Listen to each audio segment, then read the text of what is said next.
We're on. We're on. Hey guys, welcome to the Strengthlab podcast, episode numero uno. We may have done some podcasts in the past, but this is the new improved Strengthlab podcast. I got my awesome co-host Christopher Black with me. Welcome, Christopher Black. Thank you. I think the listeners have never seen me before. I've been on a few things. Yeah. So, guys, we've decided to revamp the Strengthlab podcast. It's been a while. I think Eric and I basically started. It would have been 2017, but we did a fair few episodes, and then it kind of went by the wayside. So now we are giving it a new life moving forward. If anyone's wondering why the fuck I'm outside, it's because there's people drilling in the building. So if there's any interference, forgive us. Next episode, fingers crossed, the time slot will be better and we will be able to avoid all of the drilling that's currently going on in my building. Oh, it was fucking loud too, man. Oh, bro, it's fucking bullshit. It's just that was constantly just. Brrr. How do you check? I gotta get out of there. You know, is that been going on? I gotta get out of there, bro. Yeah, because they did the other side of the building first, and now they've come around to this side of the building. So, bro, it's a fucking nightmare. Seriously. So what do we have on the agenda today? We are discussing the ICN show that we just had over the weekend, which was fun. It was a blast, eh? Big lineups, man. A lot of quality. It was awesome. It was so good to just be at a show again. Man, after everything had been cancelled, it's just like the best feeling to go there, smell any like competitors or people that have been to a bodybuilding show. You'll know they have a very unique smell, which we often talk about, and it's like you'll smell the smell of dream tan or the smell of bodybuilding. You know, it smells good. So good. 1 second, I'm just getting a call here. Yeah, it was fucking awesome. I think the last show we went to would have been Tammy's show, right? Yes, that would have been March. In March this year, well, nearly just gone now. So, which they've somehow managed to go ahead in that little bracket we had when life kind of returned to normal before we nearly had to go back. Well, we did go back into lockdown again for even fucking longer. So it's been good. A lot of the athletes having to prep through COVID, it really threw another spanner into the works. I mean, even myself, was prepping through COVID before the shows kind of got cancelled. So I know how much of a bit of a head fuck it can be when you put all your eggs in a basket and something doesn't kind of pan out. But, full credit to the athletes that competed on the weekend. Like they stuck it out. The shows got pushed back. They stuck it out. And I suppose they, got rewarded in the end, right? Yeah, and I reckon the standard was really good. I didn't catch much of the guys, unfortunately. I wish I did. But from what I saw of the bikini division, it was a lot, in my opinion, it was much better than the earlier show in the year, which is usually the case anyway. But it was another level, or Did you Question for you: do you actually think the extra time benefited the athletes? Like, because I think it got pushed back. Was it once or twice it got pushed back? Twice. So do you think that extra time meant an extra level of conditioning for a lot of the athletes, or do you think it was more of a hindrance because they were in condition and then they had to hold it for a longer period? I definitely think if you didn't go off the rails and like you stayed on top of everything, definitely an advantage. Because look, we just need to look at like most people just don't give themselves long enough to actually diet down to the body fat that they need to be at a show. So given it was meant to be at the end of September, correct? Originally, or I think end of September, yeah. So then it got postponed to like November, and then it got postponed. What did it get postponed? It got maybe October and then November. I'm not sure. I think they actually had another date in mind, which was in December. So maybe they did only postpone once. Because when I spoke to Tony, he said, "Look, if this one doesn't go ahead and we get, the lockdown gets extended, then we do have a date pre-booked, like ready to go in December." So I don't think that was needed. So I think it was just the one move, I'm pretty sure. But so it gave everyone an extra 2 months to prep. Mm. And yeah, I guess, look, you got the disadvantage of the home training for a lot of the time, but you got the advantage of longer duration of dieting. So yeah, I guess if you were able to stay on top of things, stay motivated during that period, then you were able to get a bit lower. For my athletes, we were ready, like we would have been ready to go at the first date. We kind of took our foot off the gas a little bit once like everything kind of set in. So do you think that improved the look, like having that extra time to kind of, I suppose refeed / diet break, drop a little bit of dietary fatigue? Do you think that improved the overall look of the athletes? Potentially, it could have. It's hard to know because I mean, we obviously had Kels, who was a first timer. So for her, maybe if you're a first timer, maybe a little bit of a hindrance, just because you build up this, thing in your head so much that when it finally kind of comes around, you're so excited for it, but then it gets pushed back another 8 weeks or so, and you've worked so hard to get to that point already. It may be a little bit hard to kind of get up and keep going. But honestly, Kels looked awesome, and obviously Joe in the over 50s there as well. So with both of those, because I think that with me, like I was just I got them both to a point where I was like, okay, this is where you should be at for this amount of time out.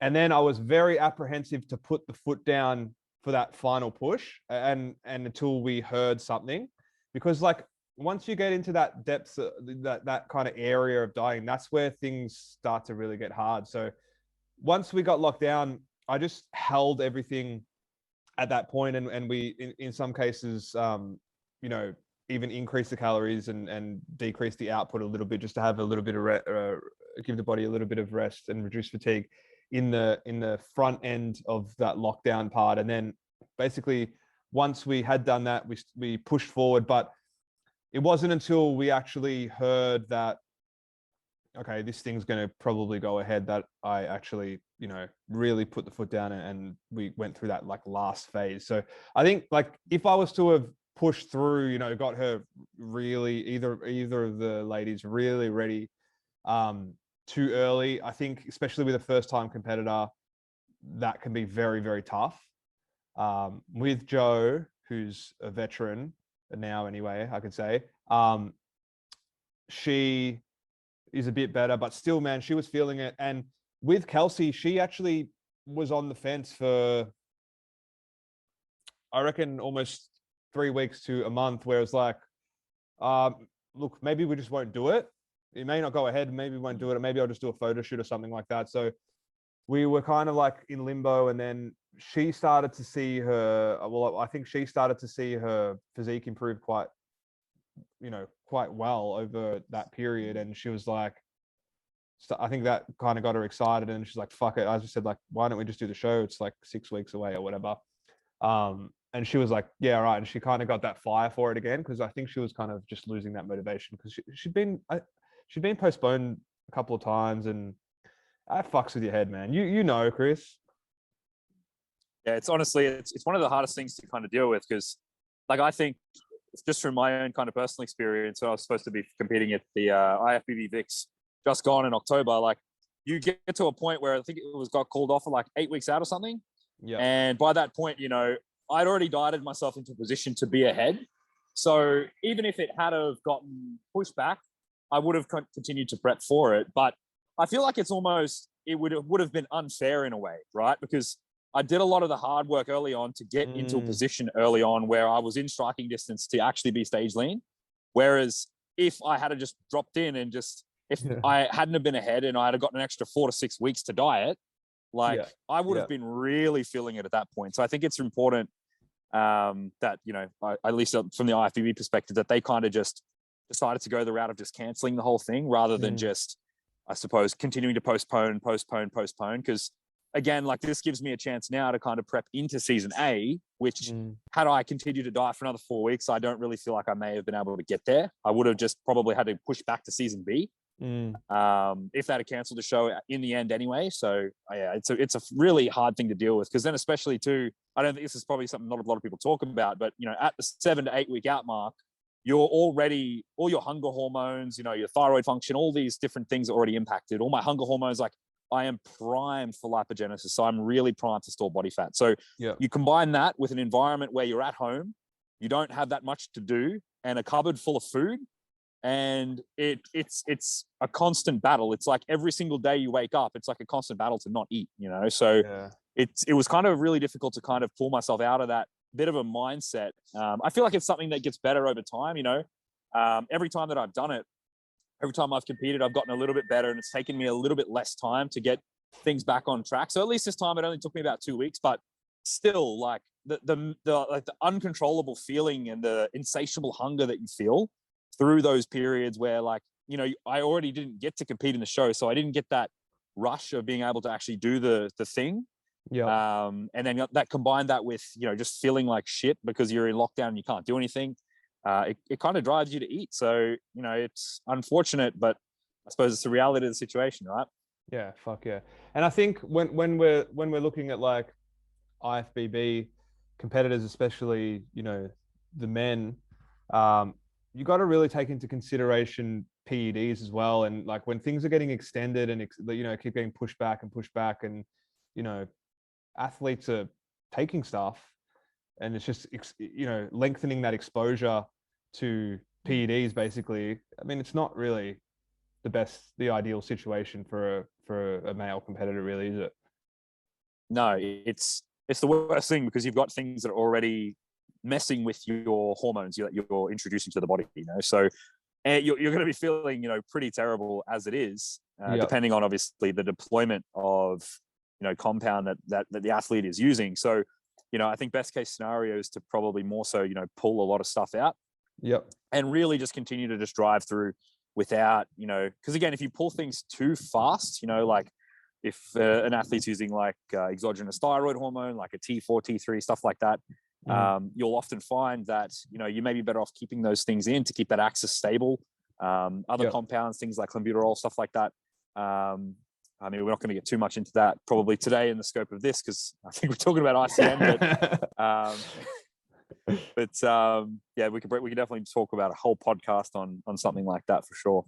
Yeah, sick, bro. I don't know if I know we're obviously recording, but I don't know like how we look on the screen.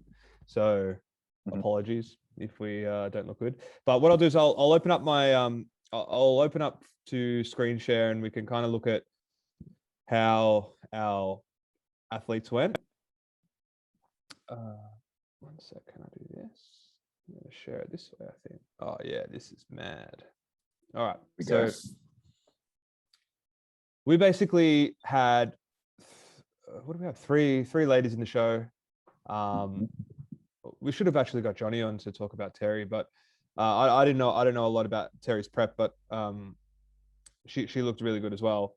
And then we had Kelsey compete in bikini, and Joe compete in figure, and she was in the over 50s in figure. So, man, I was stoked with both the looks that we brought with these ladies. So this is Kelsey, obviously. This is Kelsey, yeah. So this photo on the left was basically her first photo when we began, which was last December. So basically, like, a bit of background with Kelsey, she didn't really have much experience with, I mean, she had no experience with competing. It was the first show, but even in terms of like just having a structure like around training, nutrition, all that sort of stuff, she was very new to that. She had a fitness background. She actually has a dancing background. She was pretty serious, like dancer, I think Irish dancing. So she had that kind of like competitive personality, but never had kind of like put it all together and in terms of like training and nutrition sort of stuff. So we were basically starting with a blank canvas, so to speak. And you can see from her starting photo, like she was reasonably lean, but lean mass wasn't there. Training experience wasn't there, and even just from a technical standpoint. So this is some of the stuff that we started working on straight away. But look, you can see like from photo on the left, photo on the right, a lot of changes over that 12. It was just under 12 months, and basically, so the listeners know as well. This is ICN Bikini. So this is Kelsey's obviously division there, just so the listeners know, because I think. Not sure how many of the listeners will know about the different, I suppose, divisions that we've got, because obviously we had Kelsey here in bikini, and then we'll discuss Joe a little bit, and you know, obviously Terry. They're both figure. So why don't you give a bit of the rundown of with Kelsey? Like, I mean, maybe what they're looking for in terms of like a bikini look. Mm-hmm. Well, and why she's perfect for it, essentially. Yeah. So basically, with any bikini division, we're looking at like symmetry, fullness. When we're looking at ICN, we're not looking too much to be too lean. You want to see like, you don't want to see like really full six pack or you know, glute tie-ins and things like that. That's probably going to be more suited for what they call fitness in the ICN. So you're coming in with you know, lean but not too lean. Shape needs to be there, symmetry needs to be there, stage presence, posing, all that stuff is very important, but you're not trying to really bring that like hard conditioning to this sort of stage. So yeah, so you'll get marked down if you're too hard. You'll get marked down too hard, and we've learned that the hard way. We have learned that with a couple of clients. So what we did was basically taking her from this photo on the left. Once I kind of established where she was at and everything, we basically put a plan together to bring up weak points and basically get her training properly as well, because she didn't really have that much experience with training. So we had to get that going in terms of technique, all that sort of stuff, intensity. We really started quite easy with programming, and then ramped up over the phases, which I can show you the mesocycles in a minute. But basically, you can see here, we added a ton of muscle to her frame. She got leaner, and basically, when we did an initial phase, her initial phase was basically a lean gaining phase where we looked to put on tissue in the right spots and really start to develop that bikini body shape that they like in the ICN or any federation for that matter. So we were looking at, for me, I was looking at putting some lean mass on the shoulders, even the lats, the back, the glutes, and the legs. So you'd say that's what really creates that, I suppose, bikini shape, is that, you know, having those really nice round delts, nice lats from the front, a really nice full round popping glutes, little tiny bit of hamstring separation from the side, would you say as well? Yep. Yeah. So yeah, you can see. I mean, look, you can look at the photos there. That Kelsey like fits the criteria to the T. Yeah. So whenever I look at, I mean, this is the wrong sort of photo, because I usually would, all their other photos were in sort of like this pose, but I'm always looking at, basically, I'm analyzing this pose and the rear pose basically, and basically over the weeks I'm trying to create that top line fullness, trying to add width to the across the top with Kelsey, and really start to develop this taper, which she really did over that period of time. And then yeah, nice full glutes, hamstrings are there, quads are there, everything's there, but really just creating that taper and that top line fullness to give it that bikini look. Do you know what I mean? So with I suppose, just to compare and contrast with her and Joe, how much or how important do you think it is to run a peak week with a bikini athlete if, you know, I suppose the level of, you know, fullness and conditioning is not the same as what you'd expecting something like a figure? Yeah, it's I mean, in Kelsey's case, right? Like it's very unique to the individual. Like, you'll hear a lot of people say, "Oh, bikini athletes don't need a peak," but in Kelsey's case, I feel like, you know, she definitely did need at very least some carbohydrate. Yeah, you know, coming in. So why don't you touch about her peak week? Like, what did you do with her to kind of get her in the best shape? I think I mean, everyone can peak, given that you are relatively lean enough. Like, if you're not ready for a show, obviously you're not going to peak.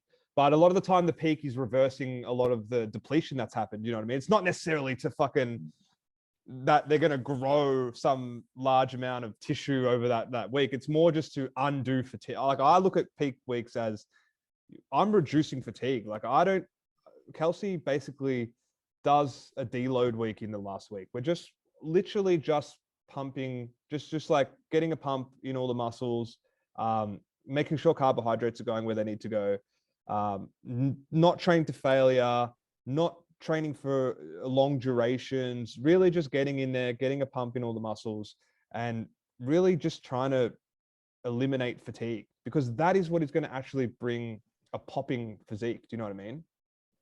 Her misconception was she was expecting to go into the last week like, all right, that's it. This is the last week. We got to fucking smash it. We're dropping the hammer. Yeah. So like, I like to push the girls quite hard up until the week before the last week. So both with the calories and the training. And then as we're getting into that last week, I'm just basically just trying to reduce fatigue. So it's a deload, it's calories up, it's carbohydrates up as well. And then just monitoring that look. So getting her full, first of all, and then maintaining that fullness from then until once we get full to the show. So we got, like, you saw her on the Thursday night before the Sunday show. And yeah, she was very, very crisp. Yeah, so she was looking great then. And then I think we did the next day another reasonably high carb day. And then she was great from then. And then we pulled back on the Saturday quite a bit. Like, and then basically woke up on the Sunday. And then until I saw her, she just, she didn't really have too many, like basically had no carbs until I saw her. And then, because you can't be with them 24/7, man. So it becomes one of those things where I'd rather them come a little bit flat to the show. And then if we like, unless it's a very early morning show, I'd rather them come just a touch flat and then get them filled up while I'm there, just to avoid any issues. So that's what I did. And yeah, she came up looking really good. The fucking tan and all the makeup and shit almost fucked us up because she couldn't eat. That's like the logistics of like the tan and makeup is something that you really do. If you're a first time competitor, you do need to factor in, because like if you were sitting there for like 4 hours getting your makeup done, getting your tan done, all these things, and you forget to eat, you can flatten your look out and you can lose that pop to your physique very, very quickly. Like it doesn't take much. It doesn't take much to just like have a rice cake, a bit of honey, just in order to kind of, a bit of water, just to kind of make sure that you're still, keeping that look that you've worked so hard to hold. Because again, I suppose this is the art of coaching as well, is like knowing when to push and when to pull back. And, a lot of that fatigue mitigation towards the back end, trying to increase muscular glycogen stores again, it is a very fine art. Because, if you had a messed up the peak, and I suppose this is where, you get into the benefits of, front loads versus back loads versus rapid back loads, is at least with Kelsey, we ran more of like a medium duration load where we had time to kind of manipulate the carbohydrate based on what we're seeing in front of us. Because if, let's just say, for example, we had time towards the end and she had spilled over, there was still time to kind of pull it back and trying to fix that look. Because if we had have kind of backloaded her and she had a spilled over, there's not a ton of time to fix that spill, Yeah, that's right. So I don't like to run the backload unless I've run tests peak with that would be the only time. And I don't know, I just have this with different athletes. I guess what you work with them for so long that you kind of know what they're going to respond best to. And it's so important to know, like, in the way the prep goes. It's also the way the prep flows. Like sometimes it's just a natural thing to run more of a backload. Sometimes I don't know. It's intuition for me. It's some different preps flow different ways. And with her, we had her ready quite early. She got quite depleted the week before the show. So I wasn't, I just thought it's going to be best to just bring her up a little bit really early.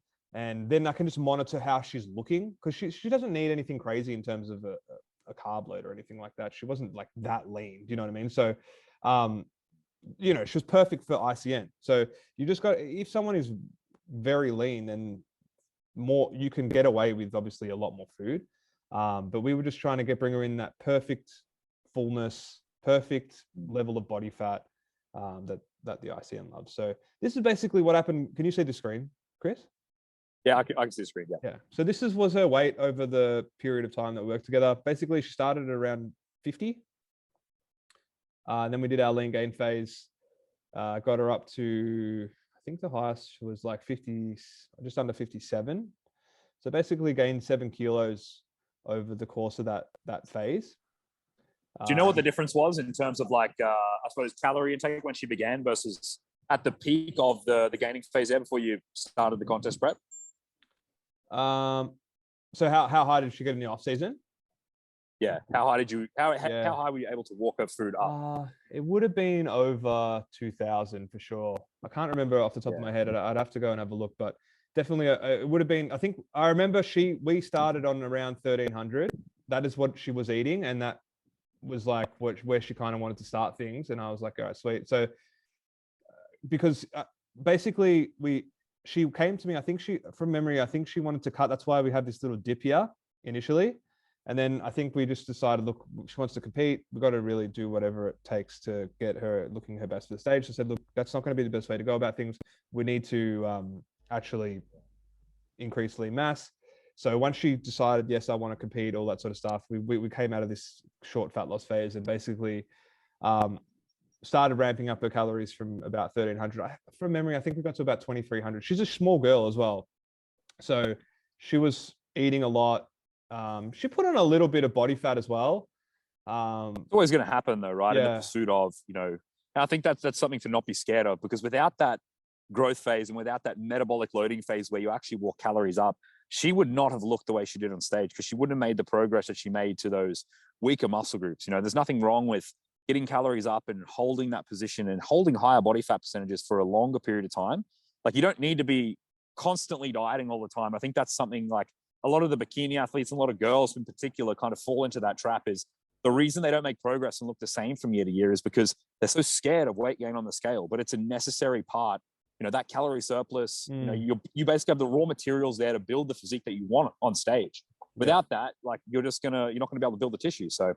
I think that's a really important overlooked part of the process. Yeah. And a lot of women get scared of seeing the scale. I mean, she went up fucking 7 kilos, man. So it wasn't for a small girl, like, she wasn't heavy she's not tall and she's very light. So that's, as a percentage of her body weight, that's quite a bit. Right. And then the interesting thing was, like, once we got back down to 50, like where she started from, she had a completely different look, like ridiculous. And that's where we kind of held, that was kind of like our, you know, let's wait to see what happens kind of weight. We just kept her around that 50, just under 50, 49 kind of weight. And then we put our foot down and had this last kind of drop off, and then entered into the carb up. So, man, from 50, after we went up back down to 50, her body composition was completely different. It's so interesting. And this was kind of like the training phases we ran with her. Basically, like I said, she didn't have much experience with weight training. So we just started her off with a general preparation phase. In this phase, I was honestly just trying to get her moving well, improving structural balance, getting her to be able to train with enough intensity. The volume was quite low. It was more just focused on teaching her how to train properly.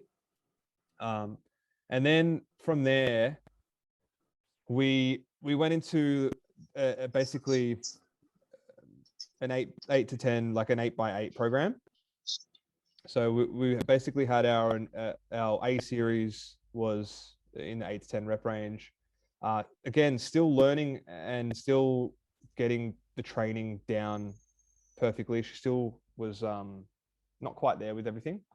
And then it's great for the listeners to like visually see this, because this is literally a bikini athlete that, you know, took out her division, building her from complete scratch, you know? So like, it's so important to see, because it's like, you look at this and you hear about it, but like what Kelsey did over the past like 12 months, this is literally a blueprint of how she won, like it's everything. 100%. And throughout all these phases, I was focusing on those, like I was just looking at those photos and focusing really heavily in on those areas that we really wanted to develop. So for her, it was the shoulders and the glutes. So basically all of these programs were specialization phases on those particular body parts and a little bit on lats as well. And then basically I actually in here, we began a 5x5 phase. And straight away within the first week, I could see intensity wise, she still wasn't there. And technically speaking, she wasn't able to bring it to those sets of 5. So I quickly scrapped that. I just saw it, you know what I mean? Some people she's just more at that stage in her training career, she was going to get so much more out of volume training. And she was responding really well to the volume training. So basically then I basically went from this phase and from phase 1 to phase 4, it was just more so volume density escalation. So basically we went from this 8x8, this was very low volume, the GPP. And then phase 2 here was the 8x10 and the 8x8. Volume increased, volume density increased, and basically it was still quite low though. And then we went into a tricep program where the volume started to increase quite substantially. At this stage, she was starting to show that she was experienced with training. She was starting to be able to train through pain a lot more, reach higher intensities in her training, and really push herself. Like she really started switching it on. And that's just training experience. It's not that she was bitching out or anything before that. New people to training, they just sometimes can't bring that level of intensity yet. It takes time to be able to do that. So we just looked at, she was responding really well to volume training as well. So I just kept increasing the volume. Triceps was quite a high volume program. And then we finished off this first meso cycle with a fucking wicked volume, program, which was pretty fucked up, man. Like it was a lot of volume, a lot of density, like a lot of sets. It was a sick program actually. And basically then from then on, we had a bit of a deload, and then we hit lockdown. So it kind of fucked up this meso cycle. We had a home training program. Then I started introducing some intensity, like more lower rep training into her program. She was very well ready for it. So we did this DUP phase where I kind of phased it in, where we had 1 day for upper and lower of intensity training. And then we had 1 day for upper and lower of hypertrophy, like just traditional hypertrophy in the 10 to 12. And then we had another day for upper and lower from memory. It might have only just been lower, but I can't remember. It might have been upper and lower. And that was like a metabolic damage focused session for that. So we were working in 3 rep ranges basically for that program.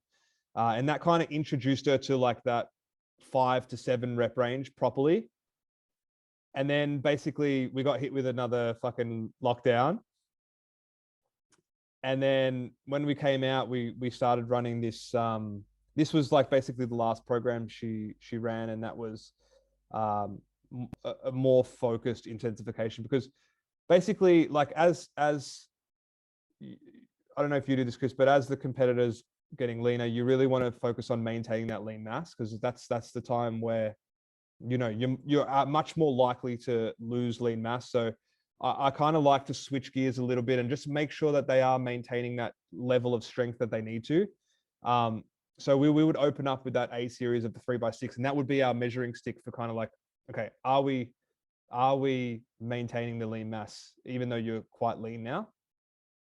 Yeah, look, I'm much the same with that approach as well. So like, I think when you are, dieting down and muscle protein breakdown exceeds like synthesis, you put yourself into a position where you are predisposed to tissue loss. So I think that, volume is something that shouldn't be escalated towards the back end, because it's the primary driver of fatigue. So 100%. If anything, volume, and again, too, maintenance volume of tissue is not high. For most body parts, it's going to be somewhere probably between, 6 to 8 working sets per body part if that person can bring a high degree of, relative effort to those sets. So they're training within a, relative proximity to failure. So as you like, often I'll pull volume out of training blocks the more a contest prep athlete progresses through a cycle of training, as opposed to adding more, which a lot of people do. So it contributes to fatigue, which flattens people out, and it makes that look worse. And they lose that pop that they had to their physique if you just drive training volume up to try and offset it, and you're just constantly adding set after set after set. It just the muscle just looks like it's wasting away. Would you agree 100%. with that? 100%. And that's why this first mesocycle was basically her gaining phase, and you can see how the volume over the phases escalated, and it got to a point where it was just ridiculous. And she could handle it at that point. Then once we entered into this second one, I was much more aware of her recovery abilities and basically what she was going to be able to handle. So just using those A series, or those sets of 6 in the A series as a measuring stick for her strength and where her, I guess, lean mass is at. And then in the rest of the program, it was a little bit more in terms of rep ranges and stuff like that in the 8 to 12. And then, just really monitoring the amount of volume. It wasn't low volume, but it wasn't too much either. It's low relative to where she was at, right? 100%. Yeah. So and that's really important. Like we've also got 8% left as well. That's 8%. all right. That's all right. We're nearly done. So that's really important what you said. Like a lot of people think we're getting closer to the show, we need to train harder and more volume and add more and more intensity. That's just, it doesn't make sense logically, right? You're lowering your food. If you need to, because I think a lot of people think, like even with this intensity, like I still like to keep, like with Kelsey, we still kept her active in her session. Like we're not using the session as a fat burning tool, but I think as NEAT drops, I don't really see a reason why you shouldn't just like get a little bit of activity out of the session anyway, as long as you're opening up with these strength measuring exercises where progress is the main thing. Like I wouldn't go into like a giant set program without a measuring stick for her strength, because that in most cases is going to probably bring her lean mass down. Do you know what I mean? Like you need to have those exercises in there that are going to stimulate lean mass and stop you from losing lean mass. And then I think if you can add some modalities in there that are going to, get her burning a little bit more calories, then that's fine. I don't mind that. Just because you're kind of fighting against NEAT dropping and all that sort of stuff. And you don't, if you don't need if it stops you from adding a whole bunch of steps or cardio and stuff like that, then it can be a good idea sometimes, but not at the expense of the progress. That's what I need to, like a lot of people will do it at the expense of the progress. You know what I mean? Yeah. What people don't realize is the more lean tissue that you hold, the higher the metabolic capacity or the metabolic rate. So, and the less, I suppose, metabolic slowdown that you'll actually get throughout a contest prep. So if you can hold more muscle tissue, ideally, hold more strength as a good measuring stick, like you said, on the A series, I think that will put that person in a much better position to not only not just limp to the stage, but they'll actually come and they'll be looking their best. They'll be looking bigger, fuller, with even better conditioning. Because often, how many times have you seen a physique that's over fatigued, and as soon as you pull back a little bit and you drop some of the training volume out, they just start to pop again? It's amazing. It's amazing, isn't it? So I think, I mean, if you're a coach out there, that's probably like the best advice you'll hear from us in this podcast is just like managing fatigue has such a dramatic effect on a competitor's physique, or even a gem pop person as well. So you need to take that into account for sure. But that's kind of what we did, and basically then just walked her into peak week. And like I said, that was where we started really focusing on dropping off the fatigue. We stopped with this program at that stage and basically just went, just focused on keeping her where she needed to be, basically maintenance, and then getting her. You have this different look, man. Like once you come out of that hole of fatigue, it's like, you pop so much more. So on the last week, she was just doing that, and you saw her on Thursday and on the day, and she just peaked perfectly. So I was really happy. Quickly, just before your battery goes flat, this was Jo as well. She took out first in the over 50s. I've worked with Jo for 3-4 preps from memory. This was the best look she's ever brought. We took out the overalls at the A and B 2 years ago. That was the last time she competed. So this is not the first show she's won. And then she was weighing about 55 at that show. And then here she's weighing 52. So the extra time was good. Again, even Joe pulled out of the show at one stage during that lockdown thing and was pretty much out. But she's just a fighter, man. Like, she came like, this was meant to be her last show. Like, when we started this prep, she's like, Andy, I want to do it one more time. Like that, this will be it after this. She says it to me after every time. And then, and she had a kind of a prep. Like, honestly, it was a fucking bitch of a prep. She had some personal issues and stuff and the whole time. And I think everyone had personal issues with COVID and shit going on, basically. She fought through the whole thing, and basically after she won, like, she walked away from her family and everything, and she came to me and she goes, look, now one more. It could be another one on the cards here. Like, and I was just laughing, man. So good on her. Like, she killed it. I think what you said with her too, like, and this is what off-season bodybuilding training should be specific to the individual's weaknesses. Because you said with her, the amount of progress that she made, she didn't have much glutes in that A and B season that she did. And then you said the majority of the programming, like what we've touched on with Kelsey and also with Joe, is you target specifically for their weaknesses and program accordingly. You don't just whack a bunch of volume in random spots and hope for the best, 100%. And like you said with Joe, like, her glutes come up heaps, eh? And not cookie cutter stuff, man. Like, each physique that you assess, when we're looking at bodybuilding, bikini, figure, whatever it is, you need to be able to look at the person and say, these are the areas that we need to bring up and program accordingly.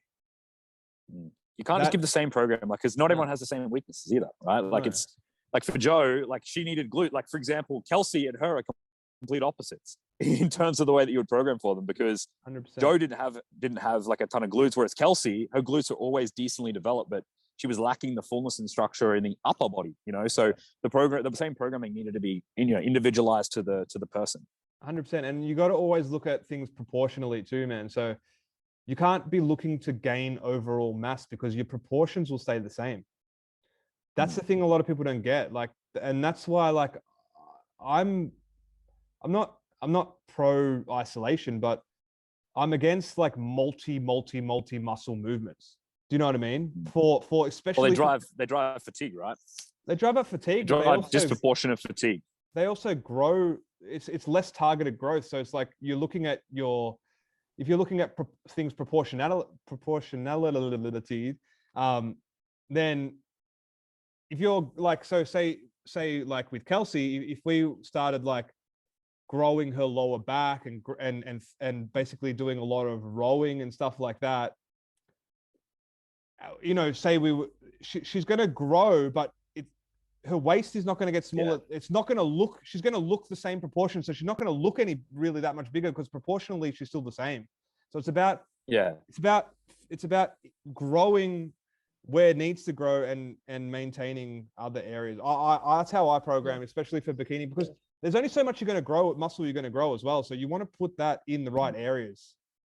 And exactly right. Like, you got your total systemic recoverable volume. So like for Kelsey, if you use so much of that, building her legs in terms of like trying to build a well-rounded physique without actually specializing any volume, she's going to reduce the amount of volume that she'd actually be able to do through her weaker muscle groups, because you've driven up that systemic recovery through her lower body with, areas that she doesn't really need to continue to work on. She needs overall flow, overall balance, overall symmetry, not just because, again, if you just distributed the volume evenly, her glutes will just keep getting bigger and bigger and bigger, but her upper body may not change, or her ability to handle volumes through the upper body will decrease.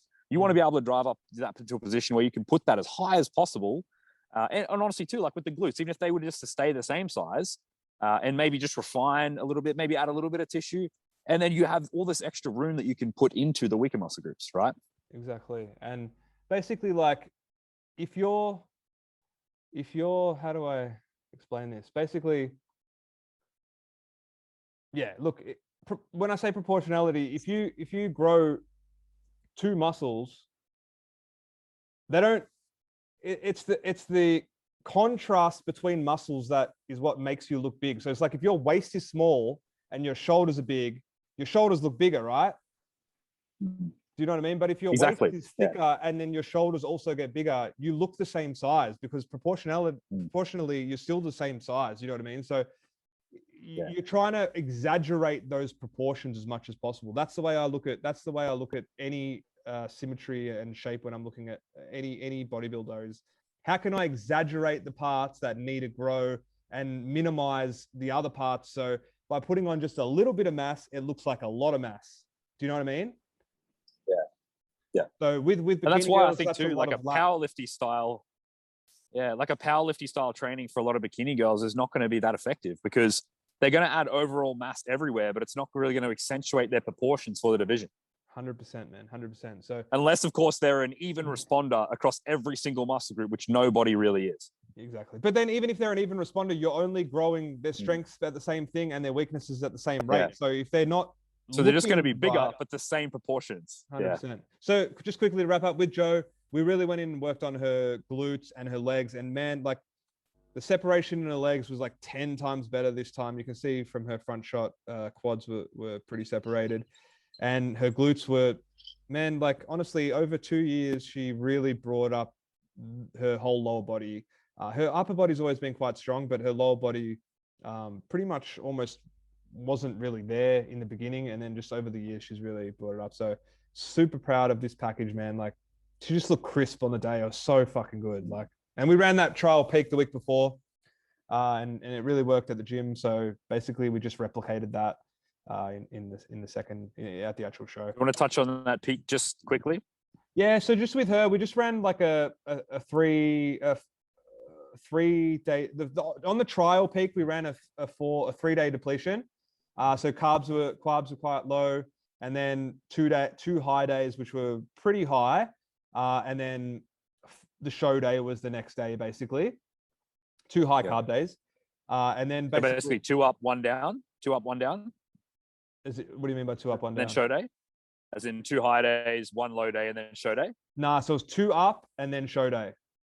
Sure. Okay, yeah, just 2 up, yeah. Because that's so this is a good example because compare and contrast with Kelsey, we did 2 up days, 1 down, and then showed us. This is where the eye of bodybuilding is so important because Kelsey, we did three up days and 1 down. Yeah, 3 up, 1 down, but they were moderate. These were higher, so this was more of a backload.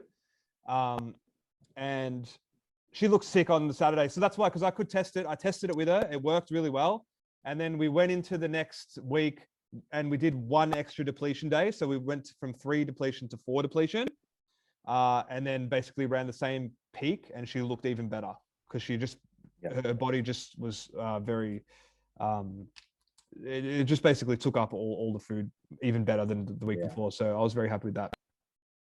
Yeah, that's what's so important there. 2 athletes, 2 different divisions, 2 completely different training programs and different weaknesses, and 2 completely different peaking strategies. So that's where, the I suppose art of bodybuilding really shines through is you can't just give everyone the same protocol because they're not all going to respond the same. 100%, man. 100%. So yeah, I was stoked and I couldn't be happier with the way they both look. So super proud of them. I'm so pumped for season A. Oh, it's gonna be sick. Yeah. We got you. We've got so many competitors, man. It's gonna be so good. We might wrap it up there because your battery's gonna go flat, Chrissy boy. Yep, let's do it.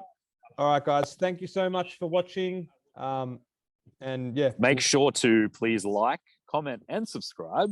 Thank you, Chris. To the Strengthlab podcast, Revamped. I don't know if we need to actually say Revamp, but the Strengthlab podcast 2.0. 2.0. All right, guys. Thanks a lot for watching. Catch you later.